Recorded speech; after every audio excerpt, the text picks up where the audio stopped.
அரசு மற்றும் தனியார் துறை ஊழியர்கள் மறுபடியும் வீட்டில இருந்து வேலை செய்யக்கூடிய ஒரு முறையை அரசாங்கம் கொண்டு வரப்போகுதா? ஒரு பக்கம் கிட்டத்தட்ட 354 ரூபாய் வரைக்கும் அதிகரிச்சிருக்கக்கூடிய அமெரிக்க டாலர், இன்னொரு பக்கம் அதிகரிச்சுக்கிட்டே போகக்கூடிய எரிபொருள் இறக்குமதி செலவு. இந்த ஒர்க் ஃப்ரம் ஹோம் அமுலாக போகுது அப்படிங்கிற அறிவிப்பு இன்னைக்கு இல்லைன்னா நாளைக்கு வெளியாகும் அப்படின்னு கசிந்த தகவல்கள் எல்லாமே உண்மையா? இந்த வீடியோல முழுமையா பார்க்கலாம். துர்கா லக்ஷ்மி வீடியோ கால் ஜோதிடம். எந்த பிரச்சனையாக இருந்தாலும் வீடியோ கால் மூலம் சரி செய்யப்படும். அனைத்து பிரச்சனைகளுக்கும் 11 நாட்களில் தீர்வு. கடந்த சில நாட்களாவே இலங்கையில டாலருக்கு நிகரான ரூபாயோட பெறுமதி சரிஞ்சுக்கிட்டே இருக்கு. அண்மைய தினங்களாவே டாலரோட விற்பனை விலை 354 ரூபாவை தாண்டி இருக்கு. இந்த திடீர் மாற்றத்துக்கு மத்திய கிழக்குல நடந்துகிட்டு இருக்கக்கூடிய போர் பதட்டம் தான் காரணம் அப்படின்னு அரசாங்கம் சொல்லுது.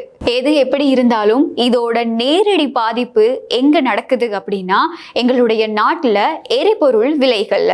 கடந்த மாதம் 110 மில்லியன் அமெரிக்க டாலரா இருந்த எரிபொருள் இறக்குமதி செலவு இந்த மாதம் 500 மில்லியன் டாலர்களா அதிகரிச்சிருக்கு. இந்த ஆண்டோட முதல் 4 மாதங்கள்ல மட்டுமே இலங்கை பெட்ரோலிய கூட்டுத்தாபனம் 1 பில்லியன் ரூபாவை செலவழிச்சிருக்கு. இதனாலதான் டீசல் மற்றும் பெட்ரோலோட பயன்பாட்டை உடனடியா குறைக்க வேண்டிய ஒரு மிகப்பெரிய தேவைக்குள்ள இலங்கை சிக்கிக்கிட்டு இருக்கு. இந்த நெருக்கடியை சமாளிக்கிறதுக்காக தான் பேண்டமிக் டைம்ல, அதாவது COVID-19 தொற்று இருந்த இந்த சுகாதார கட்டுப்பாடுகள் விதிக்கப்பட்டிருந்தது இல்லையா, அந்த டைம்ல இருந்த இந்த ஒர்க் ஃப்ரம் ஹோம் சிஸ்டத்தை மறுபடியும் அமுல்படுத்துறதுக்கு ஜனாதிபதி அனுரகுமார திசாநாயக்க தலைமையிலான அரசாங்கம் உயர்மட்ட ஆலோசனைகளை நடத்திக்கிட்டு இருக்கதா இப்போ பல தகவல்கள் வெளியாகி இருக்கு. அவசியமே இல்லாத பயணங்களை குறைக்கிறது மூலமா நாட்டோட எரிபொருள் பயன்பாட்டை குறைக்க முடியும் அப்படின்னு ஒரு தரப்பு அதிகாரிகள் நம்புறாங்க. எரிபொருள் இறக்குமதிக்காக செலவிடப்படக்கூடிய டாலர்களை சேமிக்கிறதுக்கு இதுதான் ஒரு சிறந்த வழி அப்படின்னு இன்னொரு தரப்பு அதிகாரிகள் வாதிடுறாங்க. இப்படியான பின்னணியில தான் மே மாதம் 26ஆம் தேதி, அதாவது இன்னைக்கு இது தொடர்பான உத்தியோகபூர்வ அறிவிப்பு வெளியாகும். இந்த ஒர்க் ஃப்ரம் ஹோம் எப்பதிலிருந்து அமுல்படுத்தப்பட போறாங்க, அதை எப்படி அமுல்படுத்த போறாங்க அப்படிங்கிற உத்தியோகபூர்வ அறிவிப்பு இன்றைய தினம் வெளியாகும் அப்படின்னு சமூக ஊடகங்கள்ல தகவல்கள் பரப்பப்பட்டு வந்தது. ஆனா இப்படி பகிரப்பட்டு வரக்கூடிய தகவல்கள் தொடர்பா தொழில் அமைச்சோட செயலாளர் SM பியதிச ஒரு விளக்கத்தை வழங்கியிருக்காரு. இலங்கையில ஒர்க் ஃப்ரம் ஹோம் முறைமையை அமுல்படுத்துறது தொடர்பா இன்னும் இறுதியான முடிவெதுவுமே எடுக்கப்படல அப்படிங்கிற ஒரு விஷயத்தையும் விளக்கத்தையும் இவர் வழங்கியிருக்காரு. அதே நேரத்துல இவர் இன்னொரு சுவாரஸ்யமான விஷயத்தையும் சொல்லியிருக்காரு. அது என்ன அப்படின்னா, 4 நாள் வேலை வார முறையை அமுல்படுத்தணும் அப்படின்னு பல நிறுவனங்கள் கிட்ட இருந்து அரசாங்கத்துக்கு கோரிக்கை முன்வைக்கப்பட்டிருக்கதாகவும் வழங்கி இருக்காரு.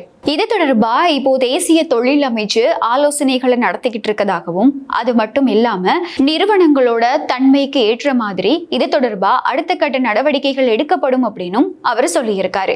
இதுல நம்ம நோட் பண்ண வேண்டிய முக்கியமான விஷயம் என்ன அப்படின்னா, எந்த இடத்துலயுமே அவர் ஒர்க் ஃப்ரம் ஹோம் அமல்படுத்தப்படாது அப்படிங்கிற ஒரு விஷயத்த சொல்லல.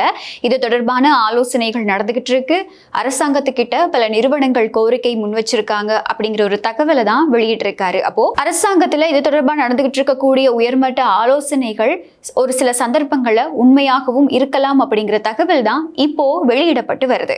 வாகன இறக்குமதிக்காக கிட்டத்தட்ட 2 பில்லியன் டாலர்களை செலவழிச்ச அரசாங்கம் இப்போ இந்த எரிபொருள் இறக்குமதிக்கு செலவழிக்கிறதுக்கு ஒரு மிகப்பெரிய சிக்கலை சந்திச்சுக்கிட்டு இருக்கதா தான் பல பொருளாதார நிபுணர்கள் இப்போ கருத்து வெளியிட்டு இருக்காங்க.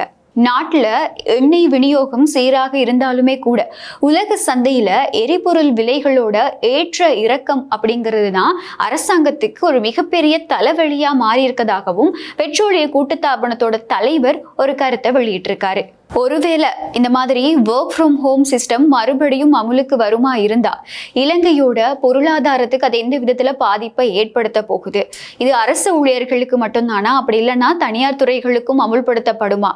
அதே மாதிரி பாடசாலை, கல்வி, சுகாதாரம் இந்த மாதிரி துறைகளுக்கு இந்த விஷயம் எப்படி பாதிக்க போகுது அப்படிங்கிற பல கேள்விகள் இப்போ பொதுமக்கள் மத்தியில எழுந்திருக்கு. அது மட்டும் இல்லாம இந்த 2022ஆம் ஆண்டுல நடந்த மாதிரி ஒரு மிகப்பெரிய பொருளாதார நெருக்கடிக்கு மறுபடியும் இலங்கை முகம் கொடுக்க போகுதா அப்படிங்கிற ஒரு பயமும் மக்கள் மத்தியில இருக்கு. இதுல மிக முக்கியமான ஒரு விஷயம் என்ன அப்படின்னா, இப்போ இருக்கக்கூடிய இந்த விலையேற்றம், எரிபொருளோட விலையை கிட்டத்தட்ட 600 ரூபாய் வரைக்குமே அதிகரிக்கணும் அப்படிங்கிற ஒரு தகவலும் இப்போ இன்றைய தினம் வெளியாகி இருக்கு. அப்படி அதிகரிக்கப்படுமா இருந்தா இதை மக்கள் எப்படி ஈடுகட்ட போறாங்க, இது போக்குவரத்து துறைக்கு எப்படி ஒரு பாதிப்பை ஏற்படுத்த போகுது, பொது போக்குவரத்து கட்டணங்கள் எல்லாமே அதிகரிக்கப்படும், இது சாதாரண மக்கள் இதுக்கு எப்படி முகம் கொடுக்க போறாங்க அப்படிங்கிற ஒரு கேள்வியும் இருந்துகிட்டே தான் இருக்கு. இது தொடர்பா உங்களுடைய கருத்துக்கள் என்ன அப்படிங்கறதையும் கமெண்ட்ல சொல்ல மறக்காதீங்க. மறுபடியும் இன்னொரு வீடியோல சந்திக்கலாம். துர்கா லக்ஷ்மி வீடியோ கால் ஜோதிடம். எந்த பிரச்சனையாக இருந்தாலும் வீடியோ கால் மூலம் சரி செய்யப்படும். அனைத்து பிரச்சனைகளுக்கும் 11 நாட்களில் தீர்வு.